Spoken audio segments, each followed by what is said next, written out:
All right, welcome. This is Friday morning, and this is the Friday morning real estate chat. So, any kind of questions that you might have about real estate investing, go ahead and let's talk about them. I guess to catch up everyone on my week, let's see here. We currently have 18 properties under contract, so we're pretty excited about that. It is our goal to buy 200 homes this year, and we are well on our way to do that. So, I honestly didn't necessarily think it was going to get started off like this. So I'm pretty thrilled that everything's kind of fallen in place. So, um, same as last week, I'm live on both YouTube and TikTok. So hopefully we get some good questions from both and an equal amount of likes on both. So whether you're on TikTok or um, YouTube, go ahead and hit that like button.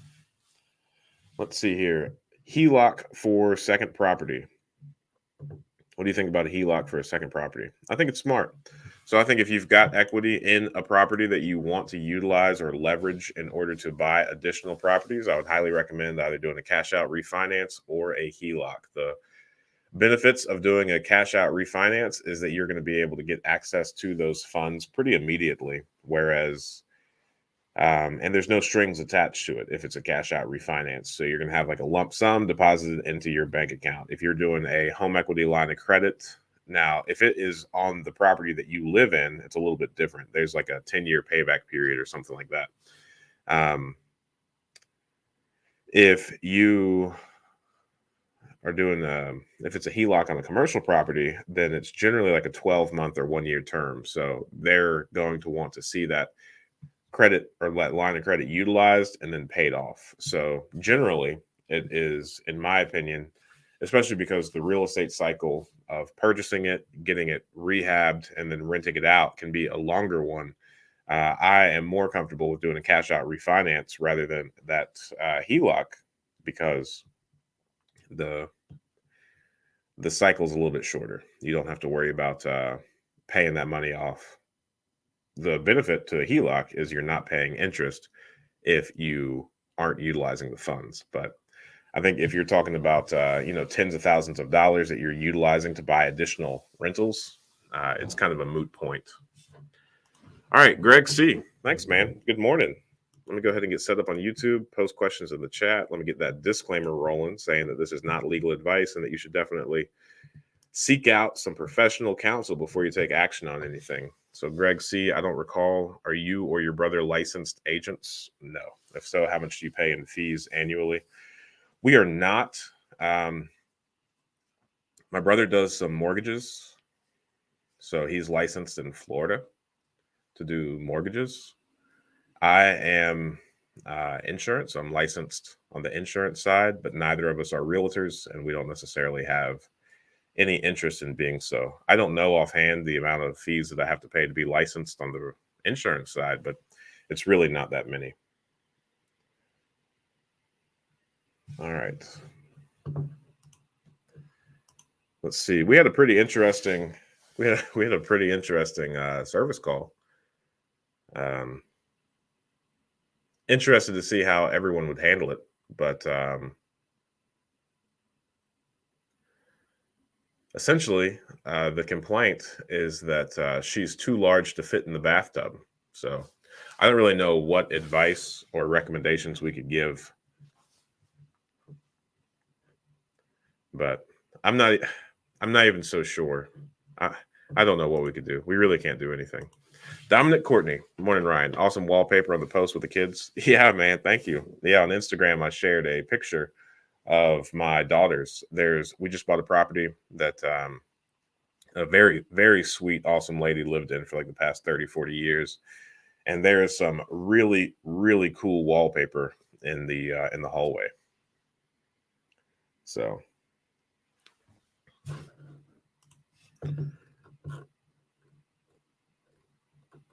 all right, let's see here. For everybody that's on the Ingram rental calculator app. So we had an app created just to help people calculate rental properties. If you want to download that, it is in the app store. It's completely free. I get truly no benefit from it. There's a couple advertisements that I roll on the bottom just for stuff that I'm doing, the mastermind group, PropStream, the affiliate link for PropStream's there. And then it also links to an Excel sheet of all the books that I've ever read. I get a lot of questions about book recommendations because reading is an integral part of my story and how I went from point A and got to point B. So there's all of that. But the app, you can save some of the calculations that you do. And it can either do just like an amortization calculator to where you can just see how much a loan would cost given the loan amount, the interest rate, and the time period, or you could do a full-blown rental calculation where you can put in all the expenses and all of the income associated with the property. What are your thoughts on rent to own? I think that's a really good question. And by and large, I really do not like them. So I think that rent to own, without the appropriate safeguards and without the best of intentions, historically, I feel like it's been a rather predatory predicament. And one of the things that apparently I'm really sensitive to that is really coming out over the past couple of days is that I really want the situations to be a win-win, and I don't want one person to have unnecessary gain at the benefit of another, right? Providing a service and getting rewarded for it is one thing, but a lot of these rent to own contracts, they generally come with heavy down payments that are not refundable, and they come with the expectations that you will refinance at the end of like a 5-year period or something. And I spoke with one individual whom I don't know, nor do I associate with, but his entire business model, he's got like 20 or 30 properties, and they're all on rent to own contracts. And he had it figured out that apparently there's some type of law. I really don't know whether it's like if there's more than 25% equity, then it has to be like a full-blown foreclosure. And if there's less than 25% equity, then it's just a normal eviction. So on the rent to own contract, he would have, these $10,000, $15,000 down payments, which again are non-refundable. And then a 5-year like balloon where the expectation is that you'll refinance. Well, most people can't refinance inside of that 5-year period because, there's a reason that they didn't just purchase it outright to begin with, right? Whether it's credit or whatnot. So they're not going to be able to rebuild, generally speaking, in that period in order to get that refinance. So they lose the down payment. They're not able to refinance in that period. And then he evicts them, keeps that principal payment, and I guess gets caught up on whatever deferred maintenance is there, if any. So unless you are really careful, and if you are like truly wanting to benefit the people on the receiving end of that contract, then I could see how it would be a win-win situation. But unfortunately, so far, all of the people that I've spoken with about the rent-to-own contracts, it's a rather predatory thing. And the people that are writing those contracts that own the property, that are acting like they're leasing it to own, don't have good intentions. No way. Good morning. Good morning. Have you ever dealt with ungrounded wiring? If so, how did you rewire everything, or just GFCI, protect each circuit? Most of the properties in Ohio aren't grounded. So I think a lot of the, especially here in this area, a lot of these homes were built before outlets were grounded. So even at the house that I live in, we have a significant number of ungrounded outlets. And I think by code, if it's ungrounded, you shouldn't have the outlet in there that has the room for the ground. It needs to be the ungrounded outlet that just has the 2 prongs. So we've got several adapters at my house, and then all of the new wiring that is ran does have the grounded outlets, and it is up to code. But here it is completely permissible for outlets to be ungrounded so long as they have the true ungrounded outlet attached to it. What you can't do and what you shouldn't do is run grounded outlets on ungrounded wiring. So there's that. We don't go out of our way to rewire things just to add that ground. If it's been fine for the past 100 years, presumably it will continue to be so.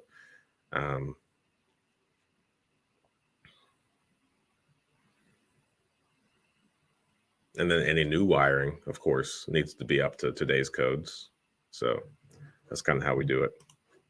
Zach Reichert, what's up, man?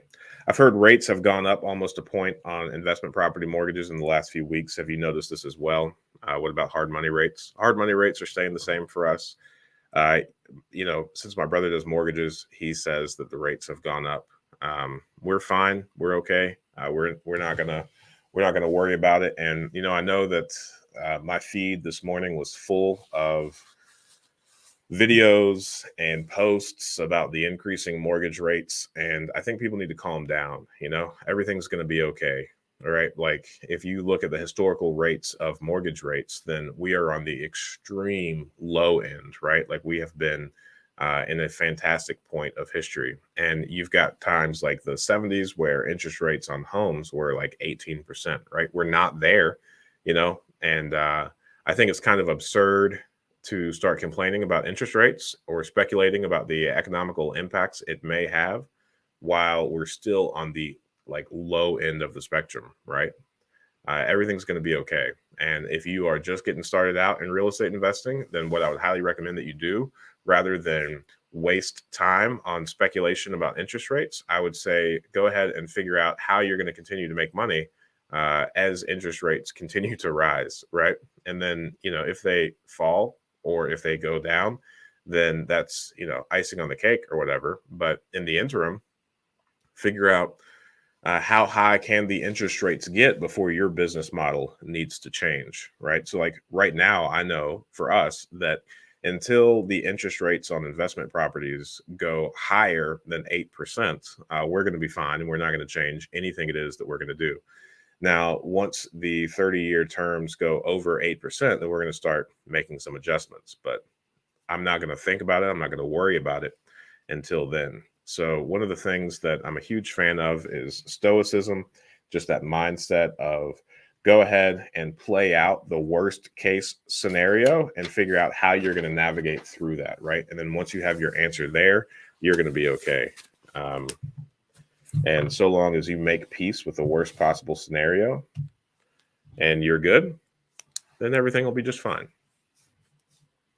I'm going to write that down. Interest rates. Pop it up in my feed. I should have known that we were going to have a question or two about it, which is fine, but it's just one of those things that I won't particularly speculate on. All right. Good morning. Do you know how to establish a land bank corporation? No, I don't.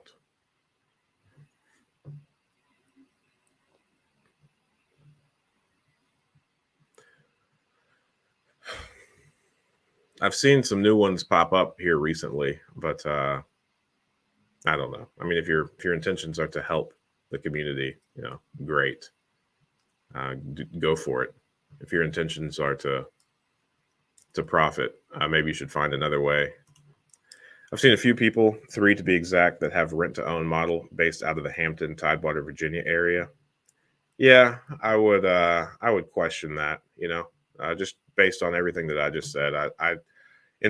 I'm going to hold this opinion until someone proves me wrong or shows me all of the good work that has and all the opportunity that they've afforded to people and how their lives are better as a result of that rent-to-own contract. But I see so little fruit come from it. I see big profits. I see kind of braggadocious people teaching courses about it that are, collecting and keeping the big down payments and, repossessing the property after X number of years. So if you are building your model based on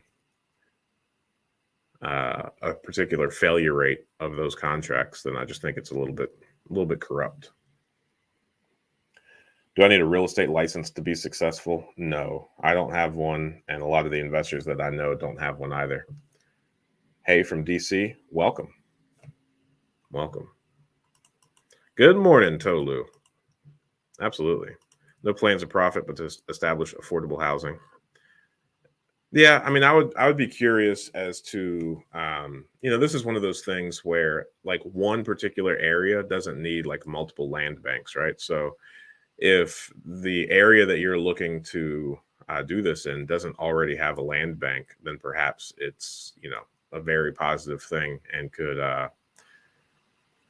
get some properties revitalized. But if there's already a land bank, and if there's already government programs that could be followed in order to get these properties as like functioning units of society again, then I would try to figure out how you could help there. And then if you try to help in those areas and you get shot down, or you think you could do it better, or you see some room for improvement that they're not open to, then I think it becomes a powerful thing to start your own and do it the way that you're suggesting, right? But if it is already in existence, then I would lean on the side of getting involved there and helping there rather than reinventing the wheel. If they have a system in place that you can live with and that you think is pretty solid. I'm here to learn. Nice. So am I. What are your thoughts on using retirement funds to purchase real estate? This is a fantastic question. I sure do appreciate it. And I think it's one of the best things that you could do. So whenever I left law enforcement, I had some retirement accounts that had pretty close. I think it was like 60 or 70 grand in them. And I decided to roll those over into a self-directed retirement account. Originally, I lent money to other real estate investors from these funds. And I guess it was kind of like a hard money loan is what I made out of these. However, after taking a hard look at all of my goals, my age, I was like 27 or 28 at the time. I decided to go ahead and surrender all of my retirement accounts. So I have no government-sponsored retirement vehicle programs at the moment. I've got no IRAs. I've got no 401ks. I'm very happy with that. I'm not open to reconsidering that. And one of the main driving factors of that is, real estate is such a safe tax haven that if you go full bore into real estate investing, then your income is sheltered. You are getting the tax benefits of these properties. And real estate investing has its own like extendable tax benefits. I'm not a CPA. I highly recommend that you reach out and speak to one if you're interested in that type of thing. However, when you are investing in rental properties inside of a retirement account, then there are some rather strict rules that you need to abide by, lest you be taxed heavily. So if you are purchasing a property in your retirement account, then you are not allowed to do any work on that property yourself. So if a light bulb needs changed or, anything as small as it could possibly be, you can't do that work yourself. So you're going to need to hire that out.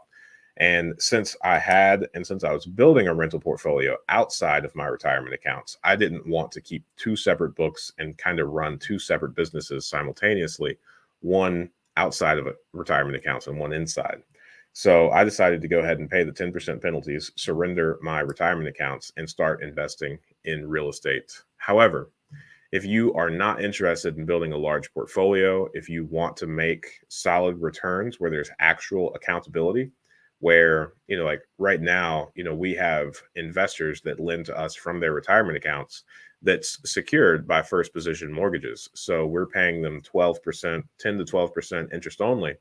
And if we default, if we don't pay for whatever reason, then those properties get, deeded over to that investor. So the way that we structure all of our deals is we finance 100% of the purchase price plus the rehab costs, but we stay 75% or below the after repair value. That way, whenever we go to refinance, we could give the investors back all of their money and just do it again. So in the event that we default, if someone has invested with us from their retirement accounts, then they get those properties, which is going to be worth 25% more than they have invested with us, because we're staying at 75% of the after repair value or below. Plus, we're paying them 10 to 12% interest only, which is still going to be lesser than the cash flow. So in that scenario, in the case that we default or do not perform, then they're going to get an asset that's worth more than their investment, and they're going to get more cash flow than they were while we were performing. The only difference is they now need to figure out how to offload that property. They need to figure out how to deal with the tenants. And it's not necessarily a win. A lot of our investors don't want these properties to begin with. However, again, unlike the stock market, there's a significant amount of accountability there. So I am against the stock market. I do not think that people should have money invested on Wall Street.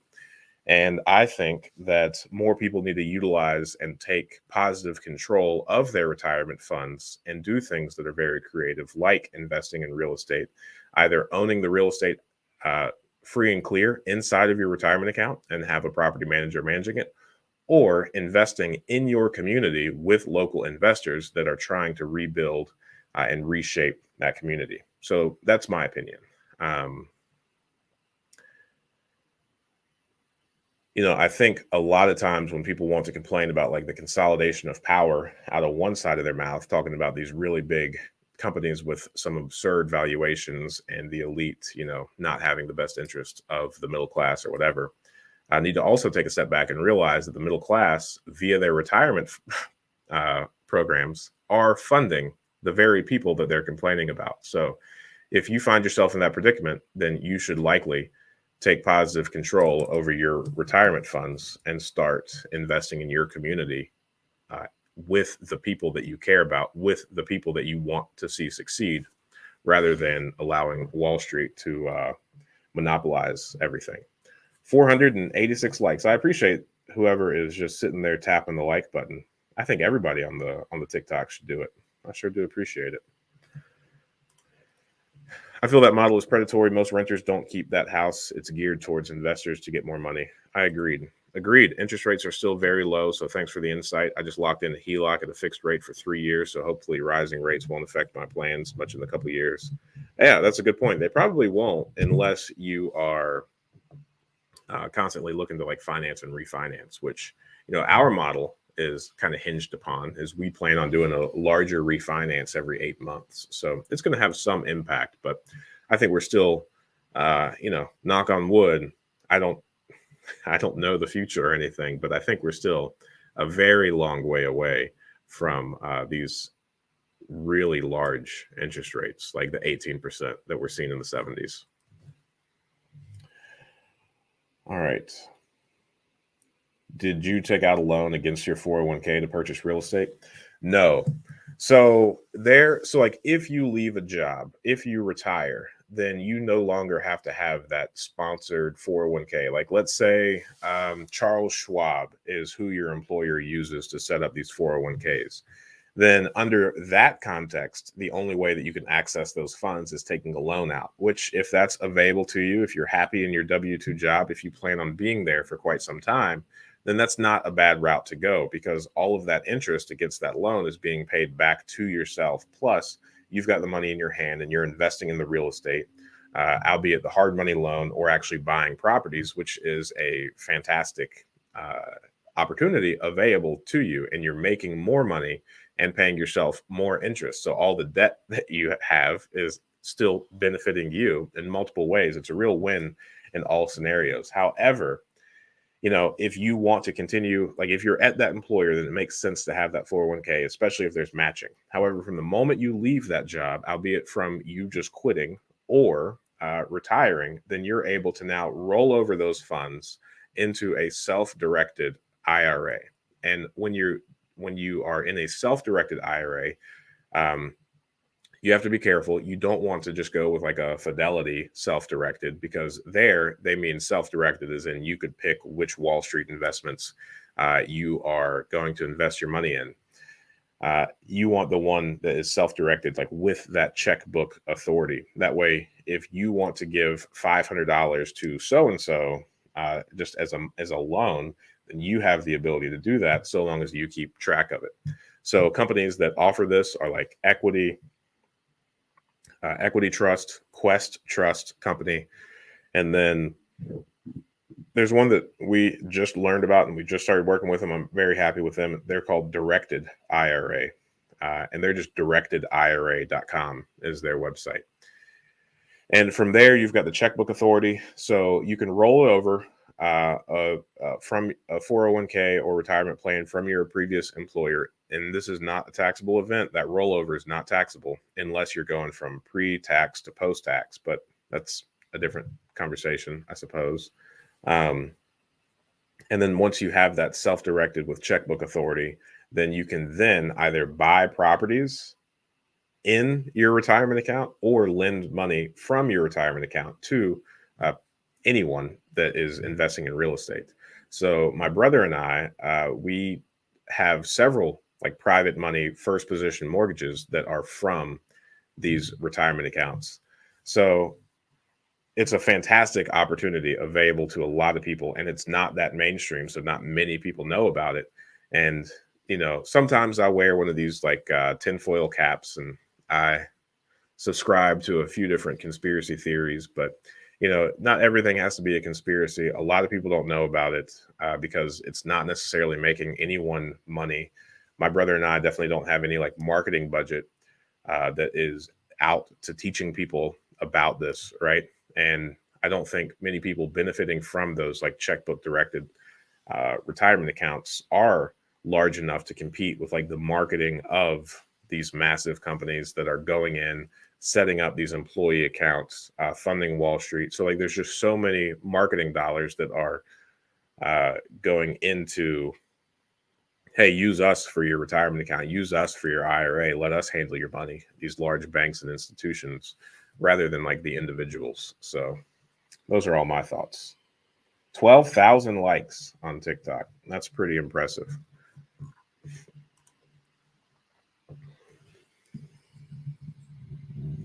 Odd question. Can person A buy a house, later add person B to the title, and eventually remove themselves from title? Yes. If so, what is person B's basis for tax purposes? Man, Greg C. So I know the answer to the first part of the question, which is yes, and you could achieve that via quitclaim deeds. As far as the tax basis goes, I have no idea, no concept. I don't even understand how to come up with an answer for that. So I would highly recommend reaching out to a CPA for that one.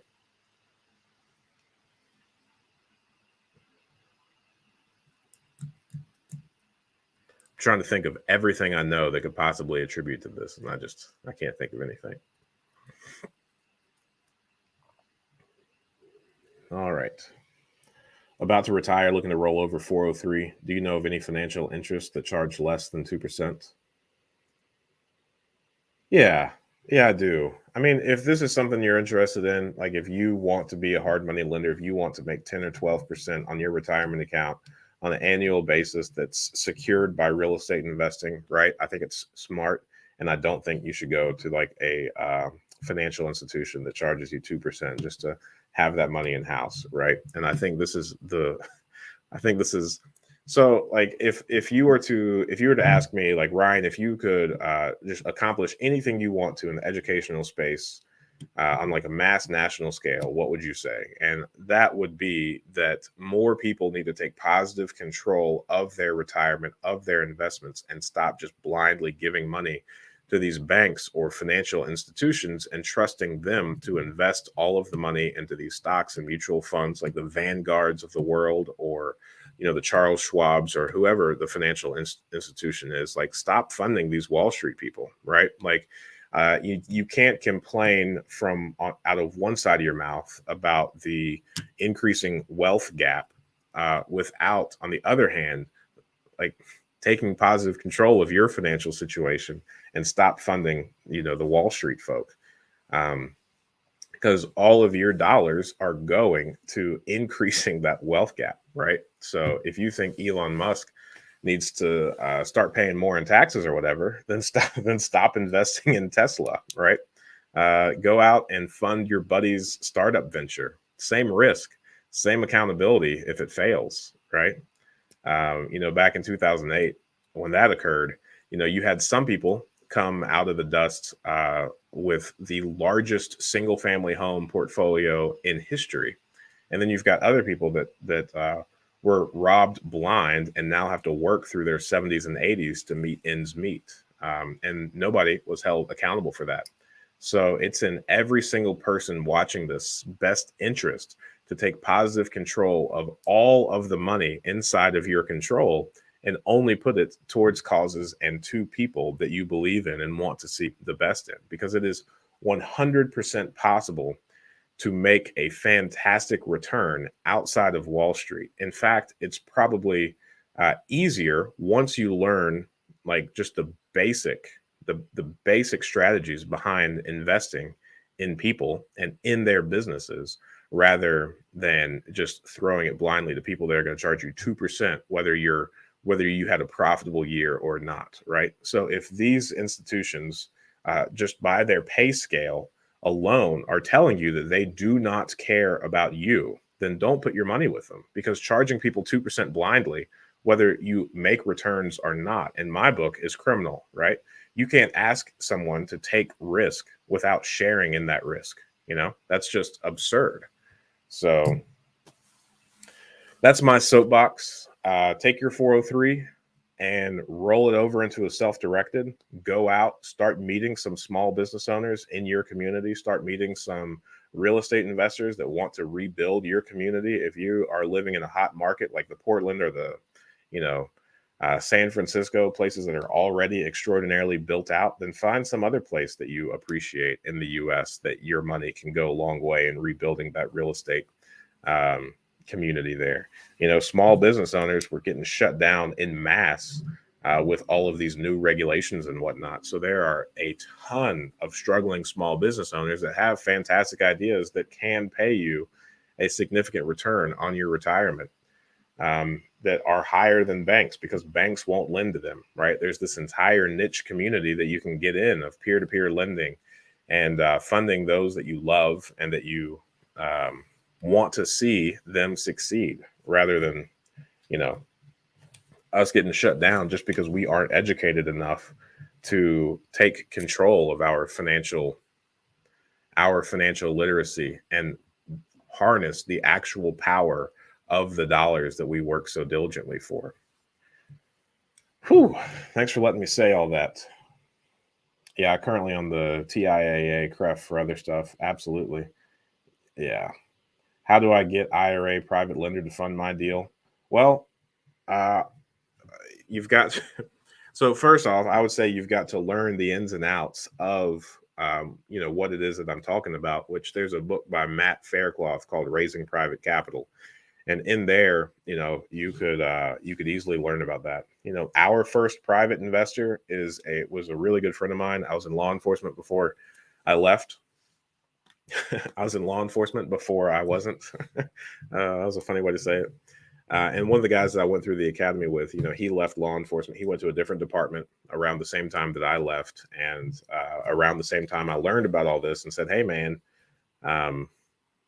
here's this thing that I'm learning about. Would you consider rolling over the retirement from the department we just left into this account and letting me give you, a 10% return on it? And, he did. And that's how I got my first private loan. So it was through a relationship that existed beforehand. I wasn't just finding the deal and then blindly asking people I didn't know for money. Right. So when it comes to private investing, it's one of those things that I can sit here and say it, and it's going to just make a lot of people's eyes glaze over.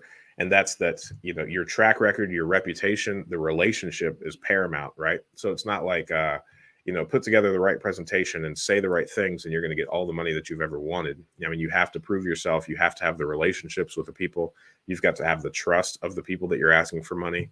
So there's not like a secret club where a whole bunch of people that have IRA funds ready to deploy are like looking for people just like you to invest their money in. And if that club does exist, then they're going to be a little bit more educated. They're going to charge you more fees, probably some like hard money origination points, or want to see those presentations that look and feel more like a bank rather than kind of like a stepping stool and yet another tool that's going to help you succeed in your like real estate investing ventures. All right. Where do you learn to do deal analysis?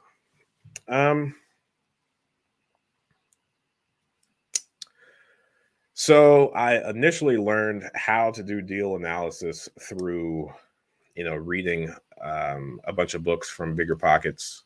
There's a couple other books outside of Bigger Pockets that I would recommend higher than books that are written from Bigger Pockets. So Building Wealth One House at a Time by Jay Schwab.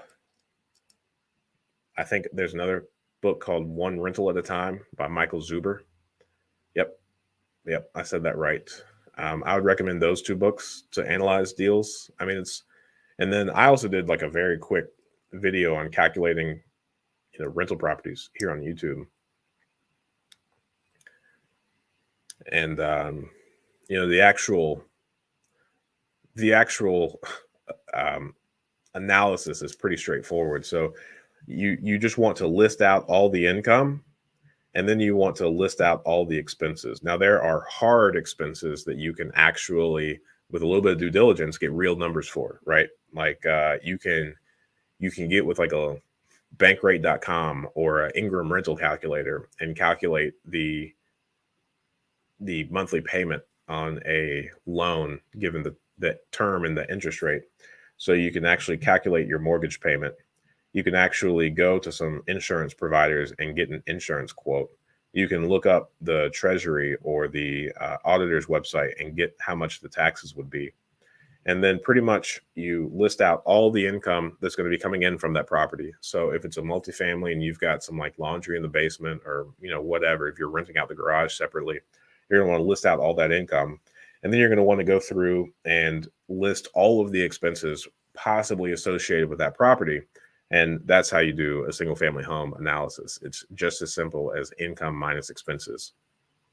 Now, I mentioned there's going to be some hard costs that you're actually able to get those numbers on. And then there are some, soft costs, I guess, that aren't real, like capital expenditure, setting aside a certain percentage for like roof replacements or, repairing driveways, and then like repairs and maintenance for when sinks or toilets or flooring needs replaced, some stuff like that. And I say that those are soft because they're impossible to budget for, and when they do come up, they need to be paid immediately. It's not like you can pay 10% of the gross income per month to a contractor to make up for that time he had to replace your hot water heater or your roof, right? So those are going to be payable upon receipt. And you need to have the funds for that. So rather than putting too much pressure or importance on those soft costs, I would just say have about $5,000 to $10,000 per property in reserves. I think a really fair, very conservative number would be each time you buy a property or consider purchasing a property, make sure that you have enough money to replace the roof and the HVAC system simultaneously in reserves. Now, the number that you need to have in your reserves is going to wane greatly as you get a larger portfolio. But in the beginning, when you've got like 1 to 5, I think $5,000 to $10,000 or whatever roof plus HVAC system is in reserve per property is really conservative, and you're going to be set up for success from that. All right, another question on YouTube. Let's see. We've got earlier I said 12,000 likes. That wasn't true. It's 1.4 thousand likes. 1.4. These glasses aren't doing me justice. I've had these glasses for a very long time. Perhaps I need to go get another subscription or whatever. 1.4 thousand likes on TikTok. Thanks. If I'm answering questions or saying things that you appreciate, just go ahead and keep tapping that screen while you're watching that. Amazing what we don't know. John Edmonds, you're the man. I appreciate that. Yeah, I think, knowledge is power. And that's the only way that I got from point A when I was in law enforcement. And my wife and I really, we had our first kid, and it was really important for us that she be a stay-at-home mom.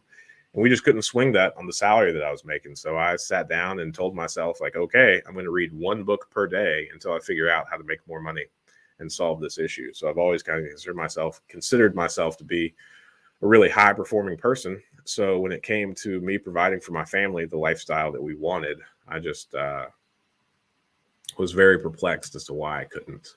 So I set out to learn all that I was missing, because I obviously never put any thought or weight into the financial inner workings, right, of anything. I just kind of took everything at face value. And what I quickly learned is, like, once I started learning about like how money works, the reason, I don't know of like a sensitive way to say it, but like once money makes sense, like it makes sense. And then to all the people who are wondering, like, why, poverty exists or stuff like that, it's kind of like we all sat down to play a game of Monopoly, and then you've got other people that like don't know the rules and they're trying to play like Yahtzee on top of a Monopoly board, right? Like you're never going to get anywhere. It's not going to work.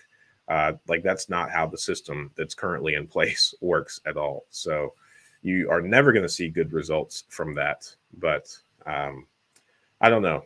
I realized recently that like these Q&As are good, but to John Edmonds' point here on TikTok, like we don't know what we don't know. So like thinking that I'm going to have the amount of impact that I want to have doing these Q&As is kind of a flawed thinking. I need to like come up with like entry level courses, or like the reasons that I say I feel like people are playing Monopoly on like, or people are playing Yahtzee on top of a Monopoly board. I need to actually like put in writing a course or a book that explains my entire like thoughts and reasoning and how my thought process changed, because you don't know what you don't know. And if you don't know, then it's tough to ask the right questions to get the information that you need, like from these Q&As. So this past week, I've kind of been rethinking, am I actually having the impact that I'm looking to have by doing these live Q&As? Like when I was learning about these things, I would have loved to have had the opportunity to speak to the people that I was learning from and ask them questions. So immediately, whenever I thought I had something to offer, I was like, I'm just going to make myself accessible at a certain time slot on a weekly basis. That way, anyone that wants to ask me a question can. But the piece that I'm missing is the reason I wanted to ask these people questions is because I was reading their materials and I was, consuming the content they were putting out. I just had some clarifying questions that would have made a really big difference. So I'm missing one part. I'm doing great on the accessibility and the answering questions part, not doing so good on that like fundamental guidance from, hey, I know nothing, to what about, X, Y, and Z. So that's what I'm currently working through. I really appreciate everyone's support and patience up until then. And I've got some extraordinarily lofty goals apart from real estate investing for 2022. So be on the lookout for a book and introductory course sooner than later. So really looking forward to getting this book in place. It's all in my head. I just need to go somewhere and get it all out on paper. And then turning a introductory course to, hey, thank you for following me on social media. Like, let's start here. That way we're all on the same page. And, after this course, every Friday, 8 a.m., any questions that you ever have, happy to answer.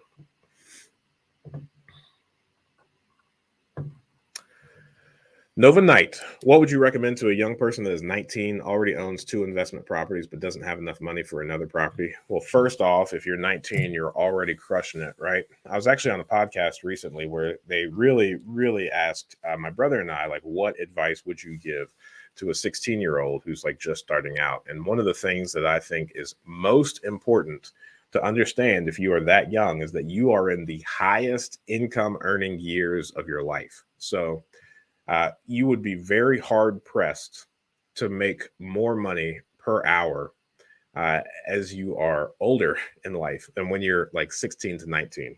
And when I say that, like, just think about any introductory level job. At this point, I see McDonald's hiring like, $12, $15, $16 an hour. So let's just do $12 an hour. My phone is being utilized for TikTok. Let me pull up my little calculator here. So let's say that you are familiar with being like a private money lender on real estate properties, and you can make 10%. So you're only going to lend out your money at 10% on an annual basis that's secured by a first position mortgage on rental. So 10%, you're 19.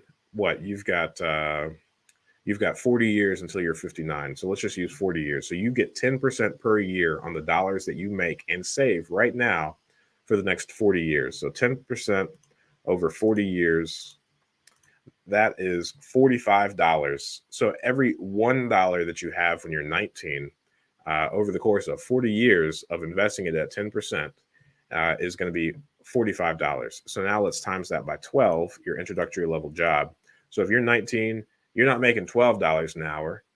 You're making $543 per hour. That's a massive deal, right? So the fact that you already have 2 rental properties is a huge deal. So the fact that you're 19 and you're already started, that should not be overlooked. Like, you could not possibly give that person enough praise and or applause. At this point, I think the biggest risk to that 19-year-old is the fact that, to John Edmonds' point, you don't know what you don't know. And if you are out here comparing yourself to your peer group, wanting to be more social, you're just inclined at 19, 16, whatever, to waste a lot more time and to not necessarily have the enough or an appropriate level of motivation to continue going, because you don't necessarily have like a very intentional or thought out why, right? And I know for me, just speaking from personal experience, I didn't even necessarily have a large enough why to motivate me to work really hard on particular things until I had a wife and a kid. So I couldn't imagine trying to have the same motivation from a financial perspective from before I had my wife and kids, right? So staying the course for a 19-year-old is going to be one of the hardest things. And I meet on a weekly basis with a guy that's 20 at the moment. And, you know, there's only so much of, hey, you're going to thank yourself later, that one person could take before they just kind of get numb to that kind of advice. And I think motivation from 19 is going to be the hardest part. But as far as having money for that third property, I would say that, okay, you clearly understand a little bit, like a base knowledge of like how to earn money and how to invest money. So now understanding the underlying financial instruments that make up those loans on the properties is going to be the next most paramount thing that you could do. So that's why my brother, got into the mortgage lending business. Is we found when we had about 8 properties or so, between like our 8 and 30 property window, we were really uncertain as to like what banks were actually looking for when they were making loans for us. So Will actually started working as a loan officer and got all the appropriate licensing and whatnot, so that we could get like an inside look at like the underlying financial instruments that go into this and how we could present ourselves with our best foot forward to get these loans to buy these properties. So 19, 2 properties, you've got a track record, you've got a base understanding of both making money and investing money. Now I would really double down. I would start figuring out how to get in the right rooms with people that could potentially be private investors. I would start really educating myself on what the banks are looking for, what private investors would be looking for. And then I would start trying to position yourself into a manner where, your whole community wants to get behind you and help you invest in these properties. So reading books about scaling portfolios, that one Building Wealth One House at a Time by Schwab. That's probably my favorite of all the real estate investing books that I've read. There's another book I think is probably one of the best books that have been written in like the past decade on like the personal development, self-improvement space, is The Wealthy Gardener by John Saforic. I would put that in his hands too.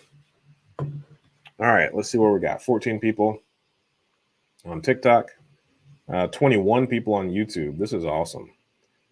All right. Under what conditions can the government take your property away from you? So eminent domain is a real thing. You can do that pretty quickly. Other than that, not paying your taxes and eminent domain. That's the only things that I've got. Eminent domain would just be like, they want to build an interstate here. They have to compensate you fairly. So it's not like they're going to seize it and not give you anything in return. They're going to give you, the fair market rate, I think, by law. And then to avoid attorney fees, you could probably press them for an additional couple grand or whatever. So it's not like they would just be taking it. Other than that, like just straight taking it from you, I would say not paying your property taxes will get you there. A lot of the concepts and solutions you bring up, Ryan, would require people to have free or alternative thought process. And unfortunately, many people are sheep wanting to be led. I don't know about that, Dominic.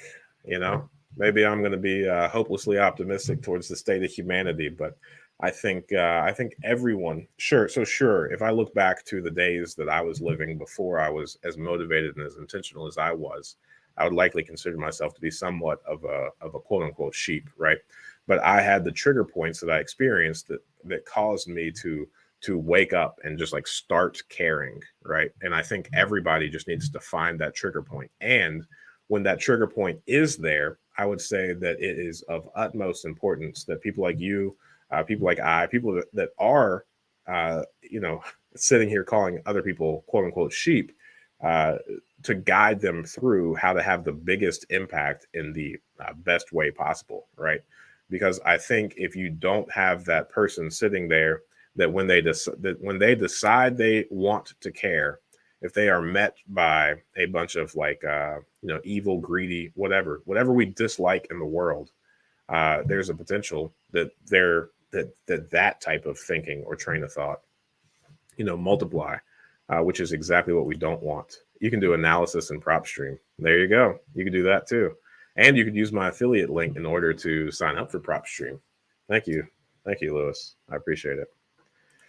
What are some ways to be friends with people? Because right now I'm trying to get private lending. I don't want to seem like a salesperson. What helped you, Ryan? Because you sound like a person that is friendly. Well, thank you, Nova Knight. I consider myself to be a very friendly person as well. So much so that people on TikTok should just be tapping that screen excessively to get the lights up. We're just ignorant, Dominic.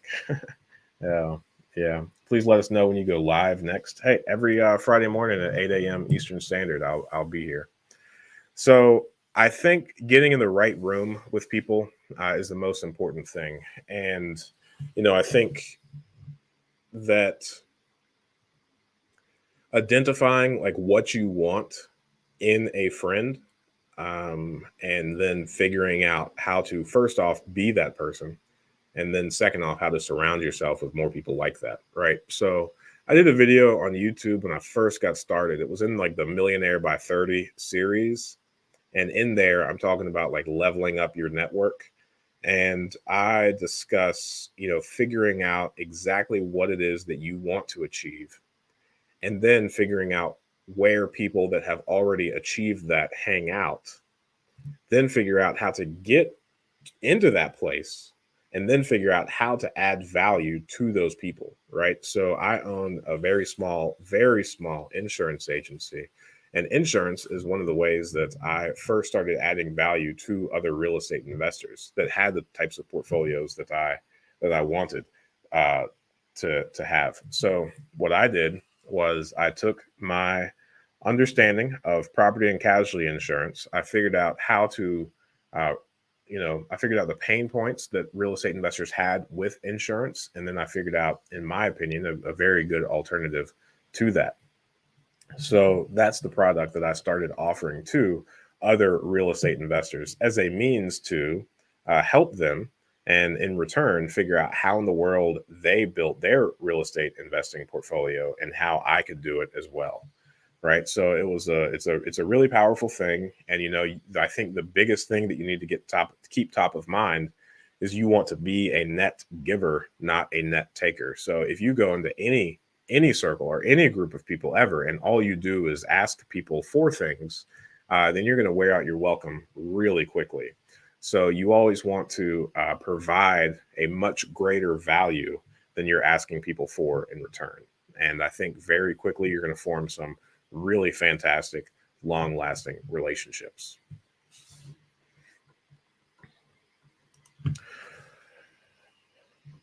Jay Status, what's up, man?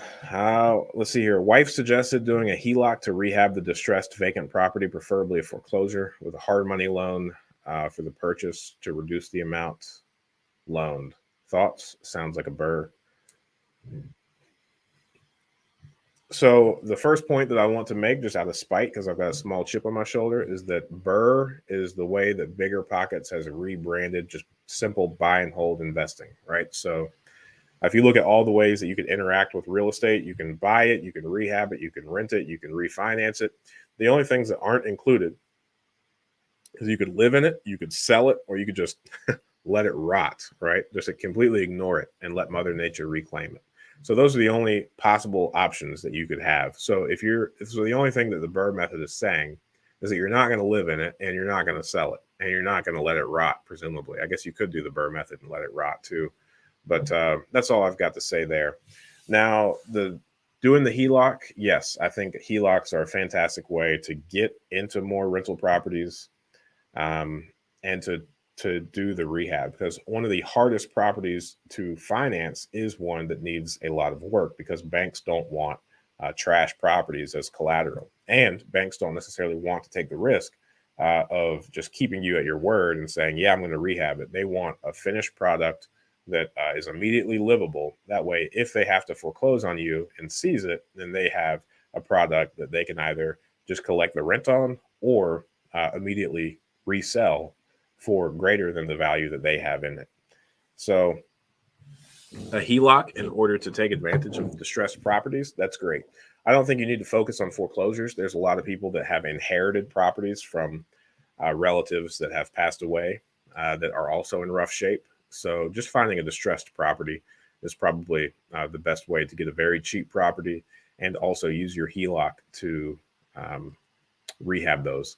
And I would also say that if you find somebody that has an inherited property, then hopefully that property is free and clear if it's very distressed. And if you're just starting out, if you and your wife, if you're working in the community that you live in, the chances of you being able to talk to that heir and work out some seller financing deal where during the rehab process, you pay them X dollars amount of month per month in order to, own that property on like a land contract or seller finance type situation, then you would not have to have that money out of pocket. And then when you go to refinance, you could cash out that initial heir. So that's one strategy that you could use if you don't go the foreclosure route, if you go the inherited route as well. But your head's in the right spot. I like everything that you're saying, and good job. You're the man answering any questions. I thank you long time. Thanks, man. Any good books on how to renovate properties, picking crews, pricing? That is so extraordinarily localized of a deal. Like, contractors and costs are extraordinarily,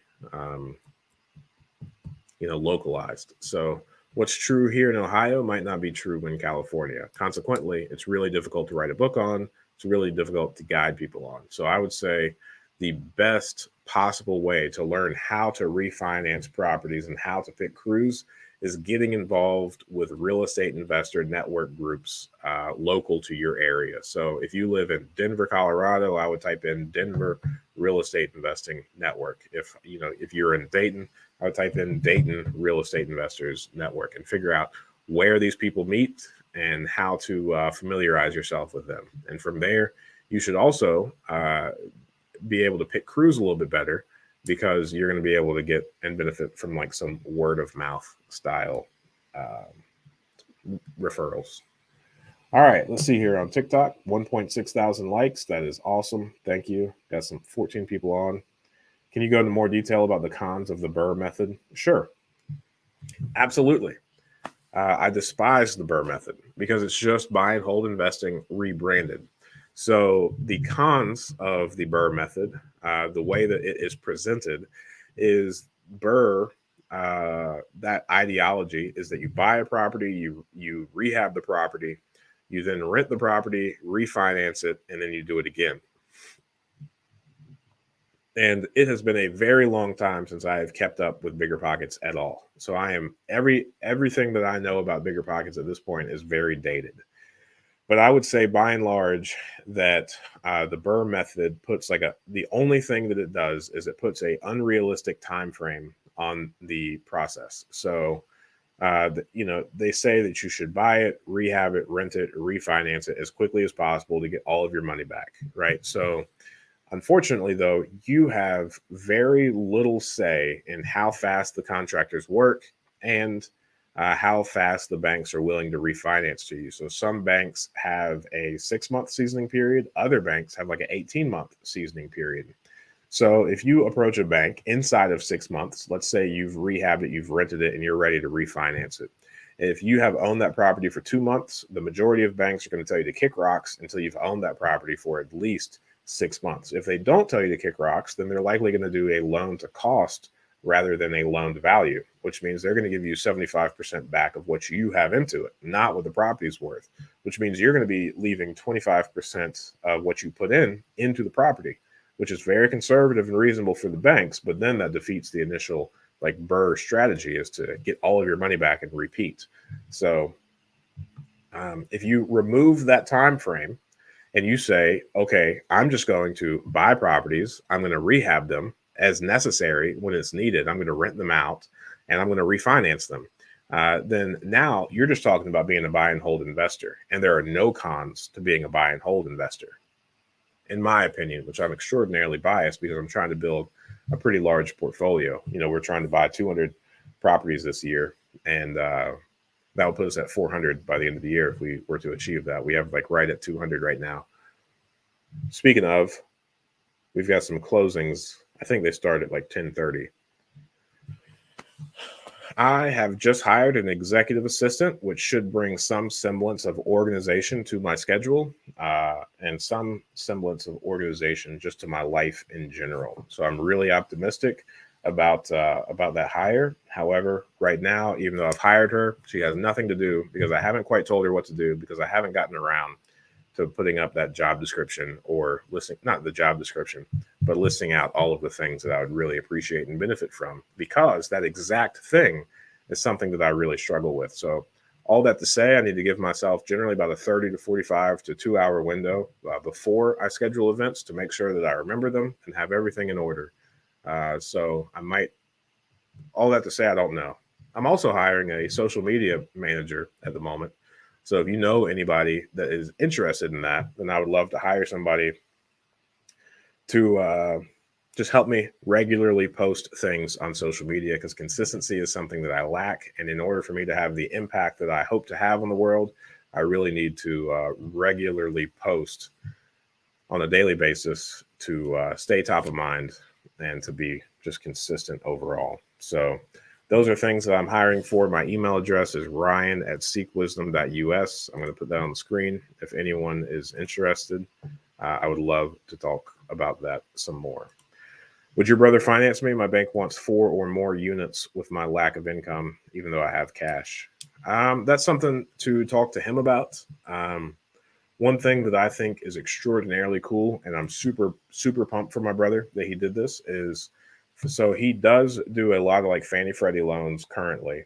And he also just started a lending business where he's now being like the hard money lender, and also kind of doubling as like the liaison for that permanent back end financing. So he's definitely someone to talk to. And his email address is, I'll put that on the screen right now too, is will@ingramcapital.us. Let's see here. All right, so all caught up on TikTok questions. Let's see.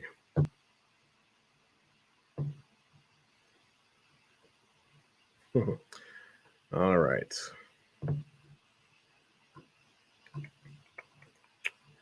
Let's see here. Jesus loves you. That's what I'm talking about. Thanks for spamming that. Jordan Call, great words of wisdom all around. Thanks. Awesome. Have you had any difficulty in finding market rate tenants with everything going on today? Nope. No, we haven't. Let's see here, Levi. Let's see here. All right. Well, sorry to hear that, man. I'll text you now.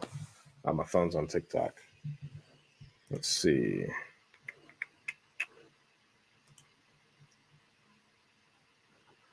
I'll do that right now.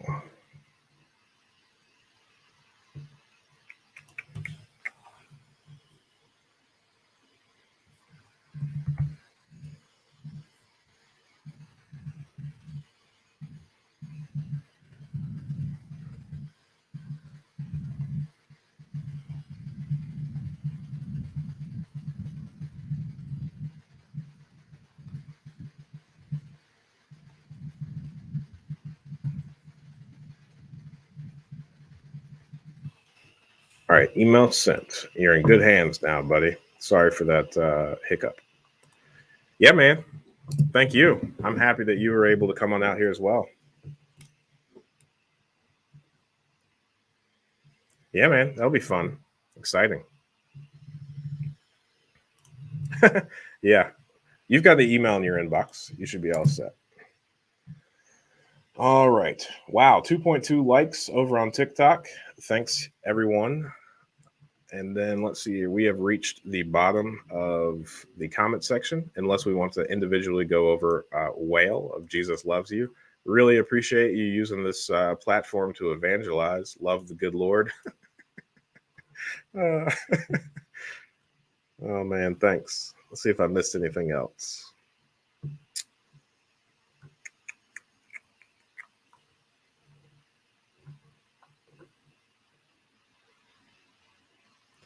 I'm going to go ahead and add a little bit more about the picking crews and pricing and whatnot. This is something that, you know, I've got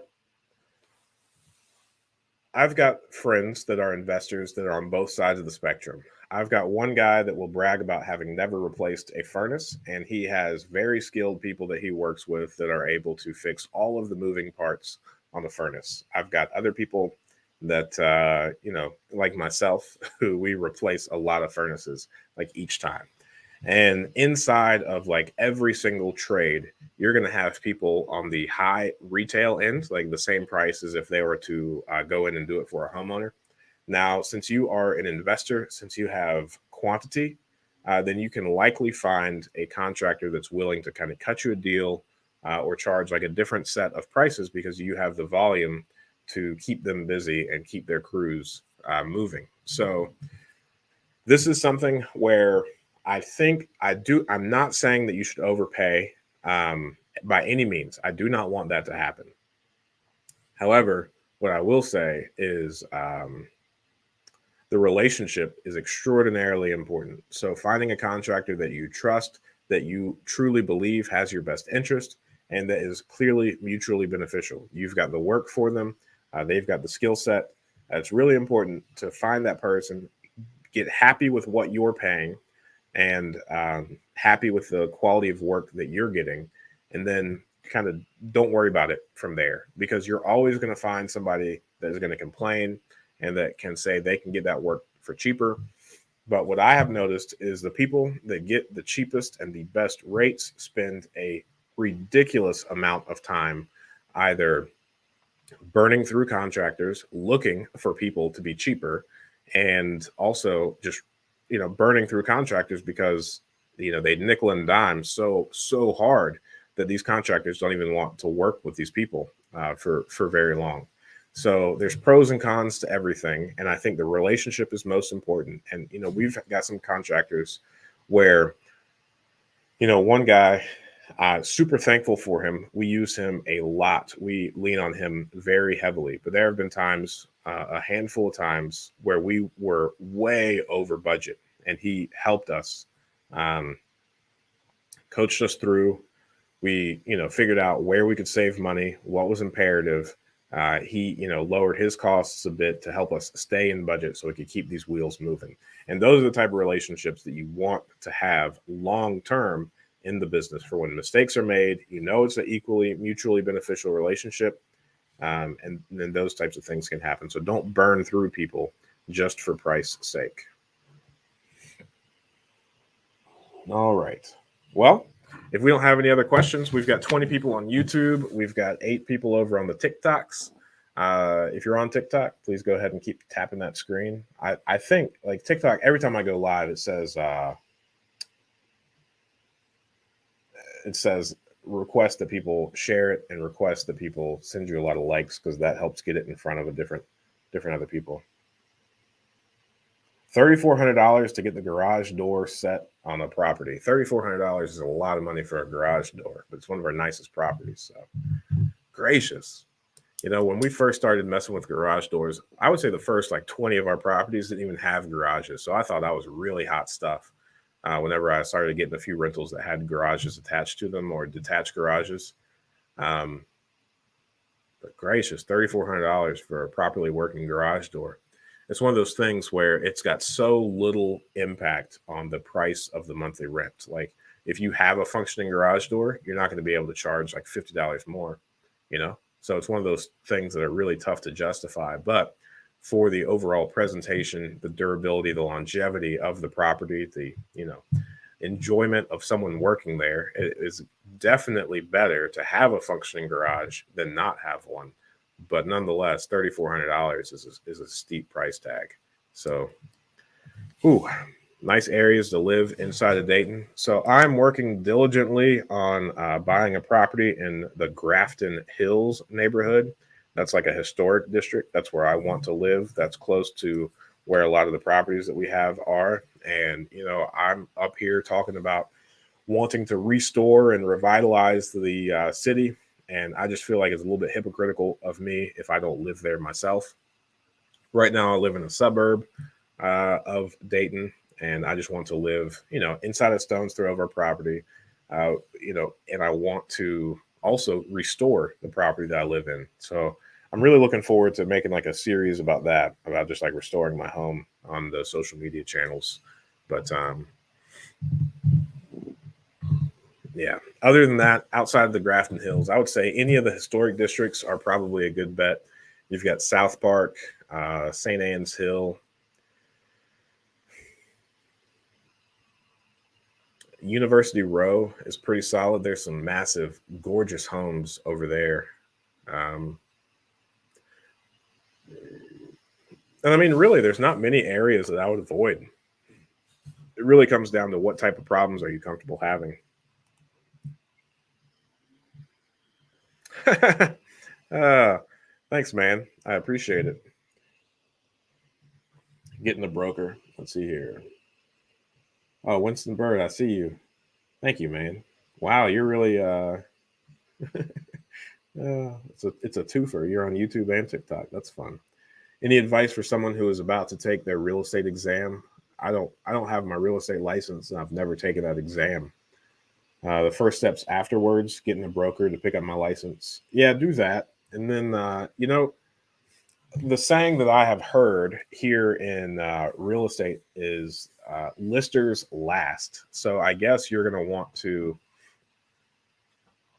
let's see here. If I were to become a realtor, I would look for a lot of listings. So a lot of networking, a lot of marketing, and then getting in with some people in your area that have multiple properties. I know that you don't want to get burned out in like the quantity side of like the lower end properties, but at the same time, like we work with one realtor, uh, you know, we work with multiple realtors, but one has our best interest. One is always looking for properties for us. Texts me new properties to look at all times of the day, and he works really hard to help us reach our goals. So we use him on a lot. So consequently, of these 200 homes that we're looking to purchase this year, we've got 18 under contract right now, and I think a solid 16 of those are from and through him. So 16 deals in 1 month from one person for a realtor, I feel like is pretty good. So a lot of networking, a lot of lead generation. That's how I would start. Awesome. 23 people on YouTube. That is awesome. We've got 10 people on the TikTok. This is awesome. So any questions that you all have, super happy to answer. We're an hour and 13 minutes in. I'm very much so due for a restroom break. I'm not opposed to continuing to go, but I am starting to lose focus. All right. We'll see what happens. We'll see what happens. So, any questions? Go ahead and ask them. Happy to answer them. John Edmonds, thanks for the likes. I really appreciate it. We're up to 2.5 thousand likes. That's awesome. I just hit 25,000 subscribers on TikTok. I think that's pretty cool. So that's like 10% of the subscribers I have in likes. So thank you all for that. Super cool. All right.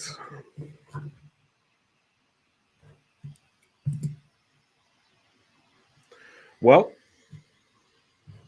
I'm going to go ahead and pause everything, run to the restroom, and see if any more questions are there. And if I get back, if there are more questions, then we'll keep on going. If not, I'll call it a break. So everyone live on TikTok at the moment, I'm going to go ahead and turn this off, and I'll be back on soon.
All right. Well, man, that's impressive. I really thought there was going to be a couple of more questions for when I got back. 15 people still on, though. That's exciting.